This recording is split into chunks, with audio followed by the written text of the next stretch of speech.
Tony Gaddy Breder. This is a woman that you don't recognize, but she's a senior vice president for research at J&J and has funded many of the studies that have made it so clear to us on how to conduct ourselves. And then there's Dean Gerasi.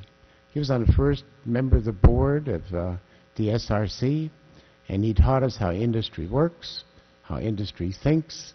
He kept us out of trouble, and he's still one of our very valued advisors.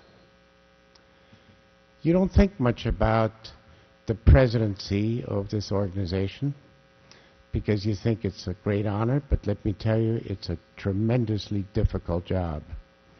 And Drs. Higa and Dr. Shakura have taken it on with great courage. They've asked some very basic questions and now have led each of these to resolutions. And they're now dealing with how are we going to deal with the government, how are we going to deal with insurance companies, how are we going to keep this together, how do we manage the data, how do we educate the public. And they've done a great job. And we need to mention Mel Folby. Mel Folby, who single-handedly saved our foundation and put it in a proper ethical perspective. You've heard about the labs trial, and you saw these gazillion names up there. But there's several in the labs trial that deserve mention. Bruce Wolfe is a chair of that entire study and runs it with integrity and calmness. That's wonderful. Anita Kirkulis inspires us. You've heard Barry Anobnet. Many of you are not aware of Alphonse Pomp and Jim Mitchell, but these two people, again, have brought a sense of courtesy and regularity to the study. Our mother is Carolyn Miles. She's the one in black and white. She's a program officer who, while she always is quite patient, has made it possible to be funded for another 5 years, and we just got the news last week. Steve Bell is the best epidemiologist I've ever seen, and he gives us all these data that Barry Anobnet just reported. And then the person on the bottom is a person you don't even know. Her name is Susan Yanofsky. She's a family physician, and she has done more to convince the people at NIH to support the studies than anyone in that entire institute. Unfortunately, the children do not have enough advocates. There are over 1.5 million severely obese children. We just recently had a 16-year-old girl brought into our emergency department in status asthmaticus. She died in the driveway because we couldn't get her out of the car. We wish Tom Inge well. He's got a big job on his hands.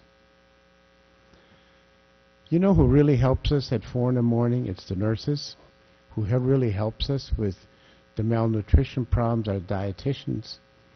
And so, due to the work of Tracy Martinez and others, we now have not just a subsidiary, but real membership in the society.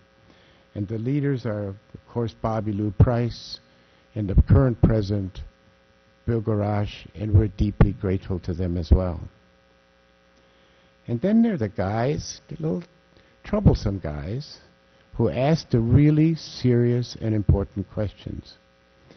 And let me honor Dr. McDonald, who approached me and said, of course you fix the blood sugar. What difference does it make? Are you really reducing the mortality? And then with some extremely hard detective work, provided us with the only paper still today that shows that we can actually reduce the mortality from diabetes. Not just all bariatric surgical patients, but from diabetes. David Flum, courageous, reports the data as he sees it. He may make us a little mad, but by God, it's good data, and he thinks well. And then Nin Win is another one of those quiet guys. You never hear of him, except when his paper comes out, the Annals of Surgery, you can take it to the bank for accuracy. And Lee Kaplan, not even a surgeon, but he's doing some superb work in Boston on the physiology of bariatric surgery. And then, of course, I forgot to mention a whole bunch of other people. I didn't mention my two partners, Dr. Bill Chapman and John Pender, because I thought I might be self-serving. But there are 2,000 people. It's a very small group of people to have made a bigger impact on chronic disease of mankind than any of the 600,000 other physicians out there. So that's quite a legacy, and based on that legacy, I think Edward Mason's immortality is assured, and it's really an honor for me to talk about him. And we've indeed had a brilliant past, but it's time to look at the future. And we're fortunately, and I mean fortunately, a society with many disagreements and unanswered questions, like who should undergo bariatric surgery, what's the best operation, what are the best devices, why does diabetes go into remission, what's the best treatment for the comorbidities. But among all the disagreements and questions that we share, we do all agree that the patient comes first. And so as we look at that, how can we meet that promise as we now confront a new healthcare system and a whole new world? So I'm going to make 3 suggestions. 1, let's delete that 35-40 rule. Secondly, design a better delivery system. And third, demand a voice in the healthcare debate. But let's take the 35-40 rule first. Now, in 1991, and I was a part of this, we thought this was a fabulous victory. We convinced the National Institutes of Health that to make a formal statement that diets, exercise, behavioral modification, and drugs are not effective treatments for severe obesity. And in fact, we got them to agree that patients with a BMI over 40 were potential candidates for surgery, and even if they had a BMI of 35 and 40, they might be considered for surgery. Fabulous. We walked out of there, gave ourselves a high sign. Unfortunately, in 2009, okay, this is 18 years later, we have now made no progress. And this was a statement issued by Medicare just a few months ago. Same thing. Well, let's look at that. At East Carolina University, we weighed over 2,000 patients underwater. You may not be able to see this picture very clearly, but there's some poor young lady in there with her head underwater to determine her body composition. And after we had about 2,300 of these patients, I brought home the 2 curves showing difference between males and females to my wife and said, boy, this is really a great study. And she said, you had to drown 2,300 people in order to tell that boys are different than girls?